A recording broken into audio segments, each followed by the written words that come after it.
নমস্কাৰ বন্ধুসকল, বৰ্তমান মই উপস্থিত আছোঁ টিংখাং সমষ্টিৰ নাওজান গাঁৱত আৰু বিশেষকৈ ইয়াত যি সদ্যগঠিত হাইস্কুল শিক্ষান্ত পৰীক্ষাত খুব ধুনীয়াকৈ এগৰাকী ভণ্টিয়ে কৃতকাৰ্যতা লাভ কৰিছে আৰু সেই সংক্ৰান্তত ইতিমধ্যে মই এইফালে দেখাইছোঁ প্ৰকাশ ছাৰ আৰু মই আহি ইয়াত উপস্থিত হৈছোঁহি। আৰু এই মোৰ কাষত থকা যিগৰাকী ভণ্টি নাম হৈছে হিমাদ্ৰী পাটনায়ক। আৰু এই হিমাদ্ৰী পাটনায়ক প্ৰায় এইবাৰ 3খনত লেটাৰসহ খুব ধুনীয়াকৈ পাছ কৰিছে। চ' এই ভণ্টিগৰাকীক অলপ শুভেচ্ছা অলপ অভিনন্দন জনাম বুলি আহিলোঁ। আৰু লগতে এই ভণ্টিগৰাকীৰ যি শৈক্ষিক যাত্ৰা কি ধৰণে আগবাঢ়ি গৈছে তাৰ বিষয়ে দুআষাৰমান আপোনালোককো অলপ শুনাবলৈ বা আপোনালোকক অলপ দেখা পাবলৈ চেষ্টা কৰিম, যাতে পৰৱৰ্তী সময়ত আমাৰ আহি থকা যিবিলাক নৱপ্ৰজন্ম তেখেতসকলৰ উৎসাহ প্ৰেৰণা হয় আৰু আপোনালোকে আশীৰ্বাদ কৰিব এই ভণ্টিগৰাকী যাতে পৰৱৰ্তী যি শৈক্ষিক যাত্ৰা খুব ধুনীয়াকৈ আগুৱাই নিব পাৰে। চ' মই পোনপ্ৰথমে আপোনালোকে ভণ্টিগৰাকী চিনাইছোঁ। তোমাৰ নামটো এবাৰ যদি আমাৰ দৰ্শক ৰাইজক কৈ দিয়া। নমস্কাৰ, মোৰ নাম শ্ৰীমতী হিমাদ্ৰী পাটনায়ক। হিমাদ্ৰী পাটনায়ক। কোন স্কুলৰ পৰা এবাৰ তুমি মেট্ৰিক দিছিলা? হলগুৰি হাইস্কুল। হলগুৰি হাইস্কুল। ত' তোমাৰ পাৰ্চেণ্টেজটো আৰু কোনকেইটা ছাবজেক্ট লেটাৰ পাইছা অলপ যদি কৈ দিয়া। মই 77.5% পাইছোঁ। 77.5 আৰু লেটাৰ 3খনত পাইছোঁ। সমাজ বিজ্ঞান, বিজ্ঞান আৰু ভূগোল। 3খন। সমাজ বিজ্ঞানত 91%, ভূগোলত 82% আৰু বিজ্ঞানত 87%। বঢ়িয়া। চ' বন্ধুসকল, আপোনাৰ আশীৰ্বাদ কৰিব যাতে ভণ্টিগৰাকী পৰৱৰ্তী শৈক্ষিক যাত্ৰা খুব ধুনীয়াকৈ আগুৱাই যায়। চ' এতিয়া আহোঁ এই ভণ্টিগৰাকী যি ষ্টাডি কি ধৰণে কৰিছিল তাৰ সবিশেষ বা তাৰ বিষয়ে কিছু অলপ আপোনাক জনাব চেষ্টা কৰিম। চ' এই তোমাৰ পঢ়াৰ যাত্ৰাটো তুমি যেতিয়া পঢ়ি আছিলা আৰু যিহেতু আমাৰ গ্ৰাম্যাঞ্চলত বুলি ক'লে মানে অলপ এটা কেতিয়াবা মানে যথেষ্ট সমস্যা থাকে, ঘৰুৱা কাম মনৰ মাজেদি আমি পঢ়িব লগা হয়।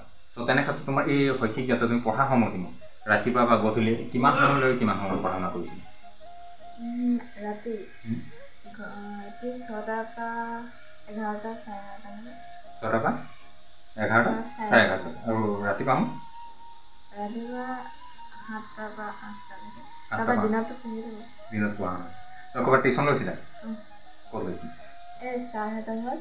প্ৰকাশ ছাৰ ওচৰতে? ইংলিছৰ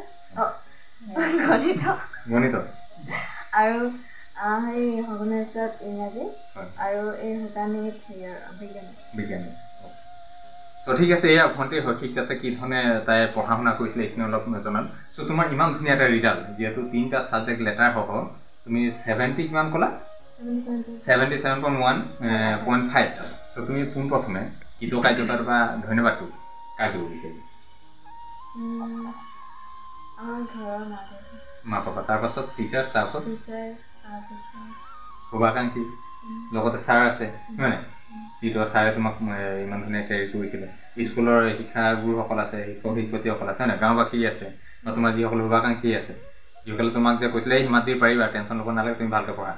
চ' অ'কে, বন্ধু বান্ধৱ সকলোকে তুমি ধন্যবাদ দিব বিচাৰিম। চ' এই যে তোমাৰ পঢ়া যাত্ৰাটোৰ মাজত যিহেতু তুমি কৈছা যে ঘৰতে অলপ কাম বনো কৰিব লগা হৈছিলে হয়নে? তাৰ মাজত তোমাৰ পঢ়া শৈক্ষিক যাত্ৰাটো তুমি আগুৱাই নিব লগা হৈছিলে। ত' ইমান ধুনীয়া ৰিজাল্ট এটা কৰিলা, ত' এতিয়া তুমি এডমিশ্যনটো ক'ত ল'ম বুলি ভাবিছা? হায়াৰ ছেকেণ্ডেৰী এডমিশ্যন অলৰেডি হৈ গ'ল চাগে? অ'কে। আৰ্টছত নে চায়েন্সত? আৰ্টছত। ত' ফিউচাৰ ড্ৰিমটো কি বুলি ভাবিছা? মনত তোমাৰ কি আছে ফিউচাৰ? কি বুলি ভাবা? কোনটো লাইনত যাব বিচাৰিছা? মানে হায়াৰ ছেকেণ্ডেৰী ক্ৰেক কৰাৰ পাছত হয়নে? চ' এইখিনি বন্ধুসকল, ইয়াৰ এই ভণ্টিগৰাকী যি শৈক্ষিক যাত্ৰাৰ কিছু কথা জনাইছোঁ। চ' এইটো মুহূৰ্তত যদি মই ভণ্টিৰ বা দুটা কথা নুসুধোঁ তেতিয়াহ'লে এই ব্লগটো হয়তো সম্পূৰ্ণ হোৱা যেন নালাগিব। চ' ভণ্টি, তোমাৰ ভাল লগা দিশ কি? তোমাক কি কৰি ভাল লাগে? পঢ়াৰ বাহিৰে আৰু তোমাক কি কৰি ভাল লাগে?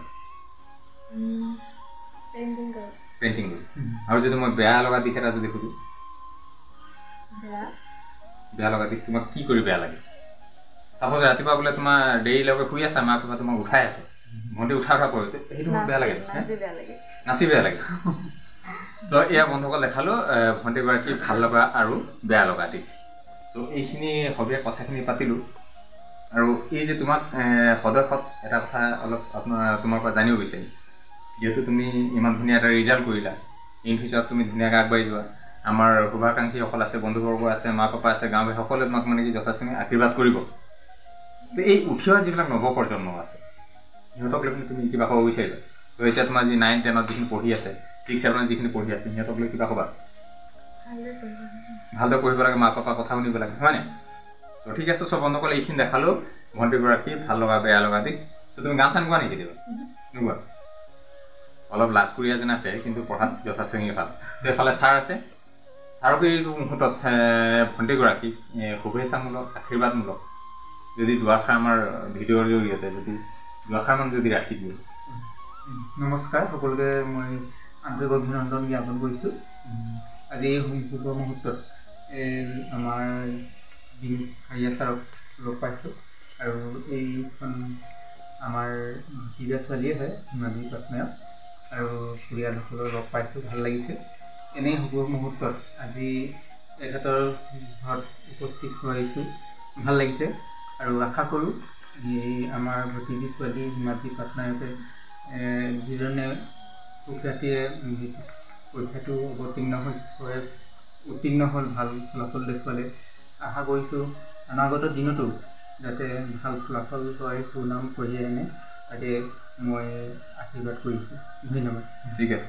চ' বন্ধুসকল, এইখিনি দেখালোঁ আমাৰ এই হিমাদ্ৰী পাটনায়কৰ শৈক্ষিক যাত্ৰাৰ সবিশেষ কথাখিনি। তাই ভাল লগা, তাই বেয়া লগা দিশ, তাইৰ ড্ৰিম কি আছে বা তাই বৰ্তমান ক'ত এডমিশ্যন আছে সবিশেষ কথাখিনি আপুনি জনালোঁ। আৰু আপোনালোকে যিমান পাৰে আশীৰ্বাদ কৰিব। এইফালে হিমাদ্ৰী মাতৃ আছে, মই তেখেতক অকণমান আমাৰ কেমেৰা পাৰ্চন অকণমান দেখাই দিবৰ কাৰণে অনুৰোধ জনাইছোঁ। তোমাৰ নমস্কাৰ এটা দি দিওঁ। নমস্কাৰ। হিমাদ্ৰী মাত্ৰ আপুনি এই ভণ্টিগৰাকী পঢ়াৰ সময়ত আপুনি গাইডলাইন্সটো কেনেকুৱা দিছিল? সোনকালে জগাই দিওঁ আৰু হয়, ৰাতিপুৱা সোনকালে জগাই দি পঢ়িব লাগে, পৰীক্ষা আছে। আৰু ৰাতি প্ৰায় মানে 11টা-12টা ইমানকৈ পঢ়িছিলে আৰু ইমানখিনি ফলাফল দিছে, ভাল লাগিছে।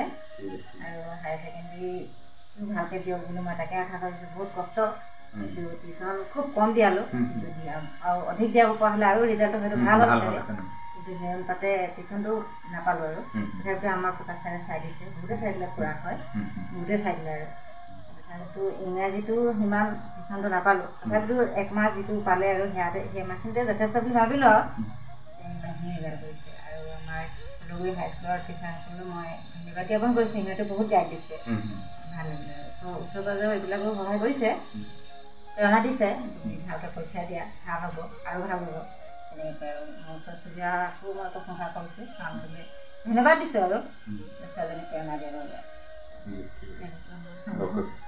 চ' বন্ধুসকল, এয়া দেখালোঁ হিমাদ্ৰীৰ শৈক্ষিক যাত্ৰাৰ লগত মাতৃৰ কি মনৰ অনুভৱখিনি, তাইক পঢ়াৰ সময়ত কি ধৰণে আগুৱাই নিছিলে হবে কথাখিনি আপোনাক জনাৰ চেষ্টা কৰিম। আৰু এইটো মুহূৰ্তত আপোনাক জনাব পাৰে মই সুখী হ'ম যে মোৰ কাষত থকা এই প্ৰকাশ ছাৰ, বিশেষকৈ এইটো অঞ্চলত এটা শৈক্ষিক পৰিৱেশ গঢ় দিয়াৰ ক্ষেত্ৰত তেখেতে যথেষ্ট অৰিহণা আছে। আৰু আপোনালোকে জানে যে এই প্ৰকাশ ছাৰৰ এটা ব্যক্তিগত তেখেতৰ হোষ্টেলো আছে, ছাত্ৰবাসো আছে। তাত কিছুমান তেখেতে ল'ৰা ছোৱালীক থৈ মেলি পিনে পঢ়া শুনা অলপ কৰায়, আৰু বিশেষতে কোচিঙো কৰি আছে, আৰু লগত জাতীয় বিদ্যালয় এখনৰ শিক্ষকতাও কৰি আছে। চ' এই ভিডিঅ'ৰ জৰিয়তে আপোনালোকে যদি কোনোবা ষ্টুডেণ্ট এনেকুৱা আছে যিসকল ধৰক আজি তাৰিখত তেনেকৈ বহুতে ভাবি থাকে যে আমি হোষ্টেল ক'ত পাম, য'ত ঘৰুৱা হিচাপে থাকি পিনে ভাল এটা গাইডলাইন্স দি পিনে আমাৰ ল'ৰা ছোৱালীয়ে শৈক্ষিক যাত্ৰা কি ধৰণে আগুৱাই নিব পাৰোঁ। চ' তেতিয়া আপোনালোকে নিঃসন্দেহে আমাৰ প্ৰকাশ ছাৰৰ লগত অলপ যোগাযোগ কৰিব পাৰে। আৰু এই নাওজানত খুব ধুনীয়া এটা শৈক্ষিক পৰিৱেশ গঢ় দিয়াৰ ক্ষেত্ৰত তেখেতে চেষ্টা কৰি আছে। এইখিনি আপোনালোকে এই সুবিধাখিনি আপোনালোকে ল'ব পাৰিব। চ' এইখিনি অলপ জনালোঁ। আৰু এই ভিডিঅ'ত ইমান দেৰি চাই থকা সকলোকে মই বিনোদকৈ আন্তৰিক ধন্যবাদ জ্ঞাপন কৰিছোঁ। আৰু এই ভণ্টিগৰাকী আপোনাৰ যিমান পাৰে অলপ আশীৰ্বাদ কৰিব, যাতে তাই পৰৱৰ্তী যি শৈক্ষিক যাত্ৰা খুব ধুনীয়াকৈ আগুৱাই নিব পাৰে। চ' সকলোকে আন্তৰিক ধন্যবাদ জ্ঞাপন। আজি এই ব্লগটো মই ইমানতে সামৰণি মাৰিছোঁ।